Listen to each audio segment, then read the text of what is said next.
This video is brought to you by Invisible Shield. If I didn't do this for a living, I think I probably just would have kept my iPhone 10 for an extra year.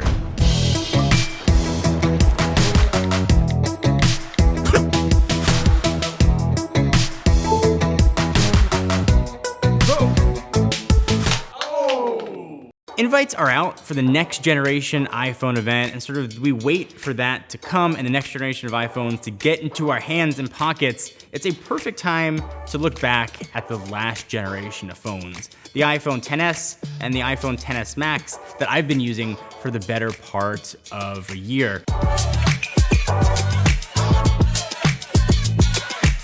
Things have changed. Initial review software has been changed and things with hardware have changed. And my thoughts overall are a bit different than they were when the phone first launched. So let's pour one out for the iPhone XS and let's do a final review. So the XS Max has been with me throughout the entire year, either as my daily driver or my secondary phone. So it's a device that I feel that I know really well through the past 12 months. And whether or not you like Apple, hate Apple, however you fall on their mobile phones, performance has always been generally really good. Apple's A line of chips are generally awesome, and the A12 in this case has been no exception. I have noticed zero performance issues in first or third-party apps from day one until now. And the ease of use of third-party apps I think is a big advantage that Apple generally has over the Android counterparts. Apps tend to get updated more for Apple. There's only 1, 2, or sometimes 3 phones that need to be supported, whereas Android, there's many more and the experience can suffer. So overall, the performance has been amazing. Battery life has had no drop off at all, and I've been on iOS 13 beta for about 2 weeks, so I don't anticipate any issue when iOS 13 finally drops. My battery life health is still at 100%. I still wish some things had changed. You know, the 5-watt charger in the box is still a joke, but got around to it. I just used my iPad charger, and that sort of has given me fast charging. I've wanted wireless charging on the iPhones for a while. We finally got it with the iPhone 8. I was pumped and I was jazzed, and now I realize I don't use it as much as I thought I was going to. But when I do use it, it's generally pretty slow to have.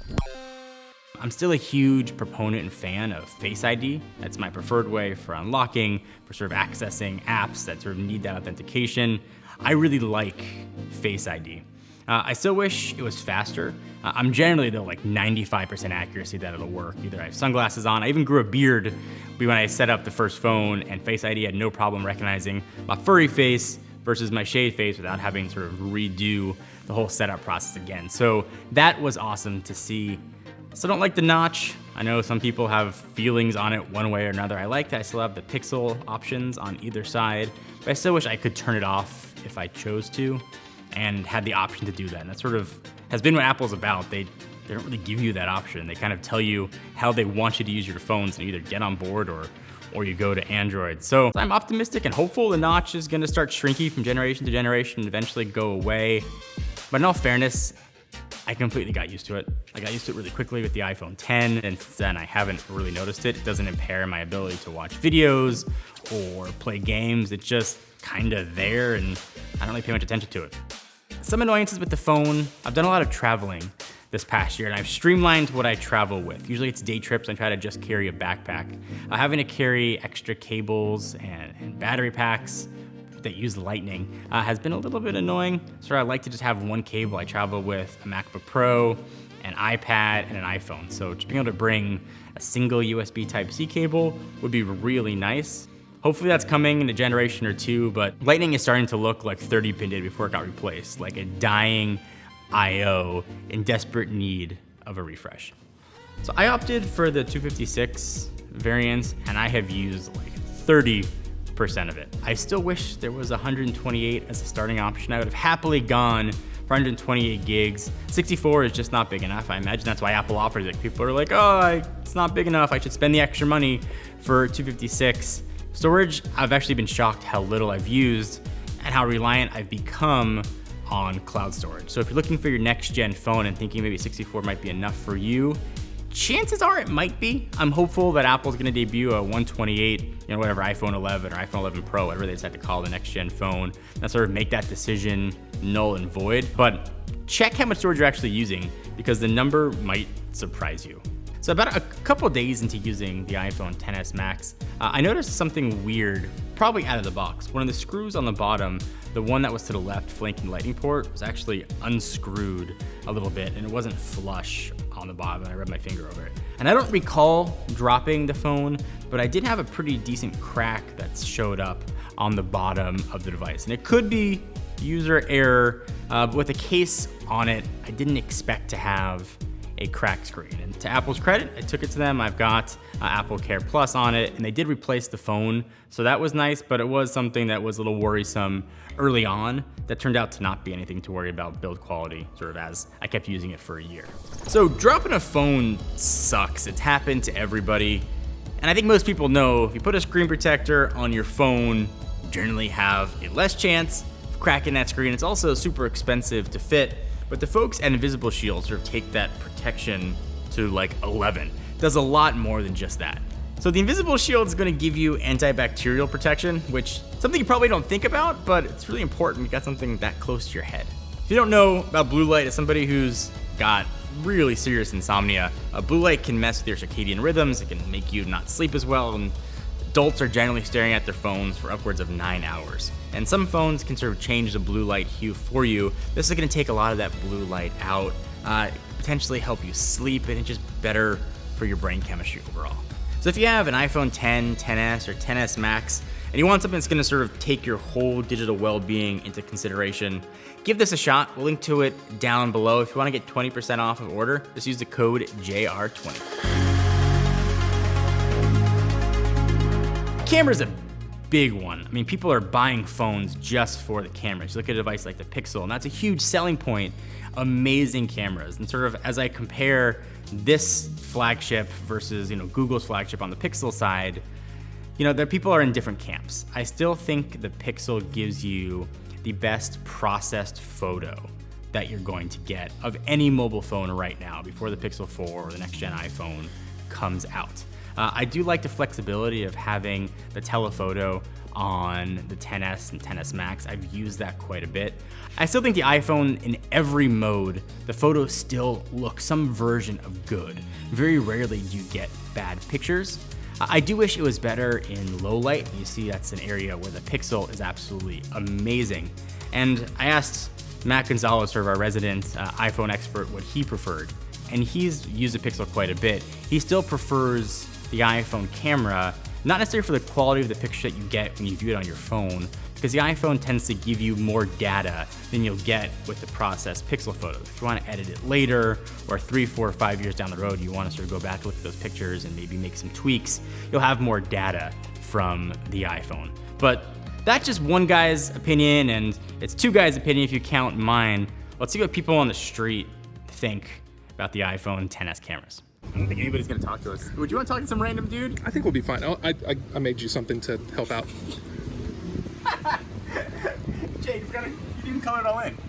My Sharpie ran out. It'll be fine. It'll help. Yeah. Nothing says serious like a half-finished sign. All right, Sam. So I'm gonna show you three pictures. I'm gonna show you 3 sets of pictures from 2 popular phones. You just tell me which one you like more, 1 or 2. 2. How come? The lighting on the tree on the right is a lot better to me, and I like the shadow in the back. So you'd say a better photographer took 2. Yeah, I agree. All right, so 1 or 2? 1 for sure. I like how the flowers right here are more in focus. Back there, I just can't really I just only see that one right in the middle. That's a great explanation, actually. All right, 1 or 2? I like 2 better because I don't really know. I like the color right here on the shirt and the beard, the beard on the left side. Beard. We got it. Good answer, man. Oh, YouTube. Wait. Can I be in it? Probably not. Oh. All right, you look qualified, sir. Qualified for what? Things. Okay. I'm gonna ask you. Now you don't know what's what. I know nothing. Are you familiar with smartphones? No. Okay. So they have cameras. Some are good, some are bad. Some are loud. Some are cars that have go by. All right. So which one do you like more? 1 or 2? Oh, interesting. I think I like 2 a little bit more. They're pretty close. I noticed that there's a little bit more detail on 1, and I think that the white balance is a little bit more accurate on 2. But also, it just to me, 2 looks maybe a touch more natural. You're pretty good on camera. Have you thought about No. Thought about doing I it? don't like YouTube. All right, 1 or 2? Oh, whoa. All right. Well, 1 is obviously much more, I don't know, maybe like it's got a deeper depth of field. So like number 2 is really kind of blowing everything out in the background. I will say number 2 actually does a more like reasonable job. Like the edge detection is solid, not perfect, and the actual bokeh looks nice. Whereas on 1, it looks good, but like the edge detection is kind of trash. I mean, especially like with that flower there and everything. I think I would lend toward more like 2 just because it's a little bit more of a softer, more natural image. All right. And 1 Whoa. or 2. Aside from the guy in the picture. I mean, I definitely like the color more on 1. I think you look a little too green on 2. That being said, edge detection is also better on 1. You're like losing all of the detail in your hair, whereas 1 is really kind of holding it pretty nicely. It does lose a little bit on your shoulder and on the side, but I think just ignoring that, I just like the colors on 1 a lot more. I didn't even notice the edge detection, right? That's horrible. That's pretty That's trash really right bad. there. Yeah. But it does a really good job job with in your the hair, hair. which is the iPhone literally just blends it all Yeah, together. yeah. Look, I mean, it's literally like chunky. Like you can see like it cut it. Yeah. But no, the sharpness, the color is way, way, way better. I'm just surprised to see it miss so badly on the Those are the big edge. misses. Yeah. Hey, machine learning. Machines need to get smarter. Nah. Terminator's overrated. I like the one on the left because Number 1? number 1 because the shadows pop more. Good answer. All right. I'll go with number 1 again. I like the shadowing in there. And then 1 or 2. Number 1, it shows more color. All right. You're number 1, man. Appreciate it. Thank you very much. Thank And you. I'll tell you that you picked the Pixel for all 3. So that was our Southern California random sample. Nothing was doctored. People preferred the look of the Pixel 3 camera.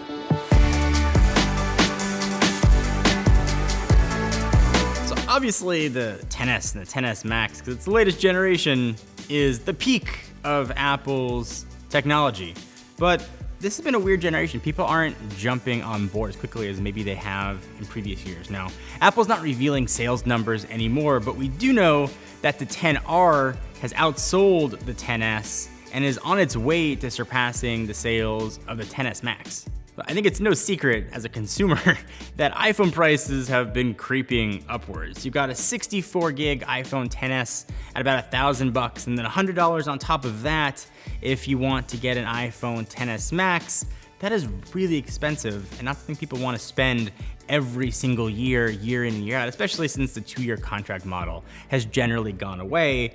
And then you've got one iPhone XR starting about $750, but there are oftentimes a ton of promos on that drop that price even lower.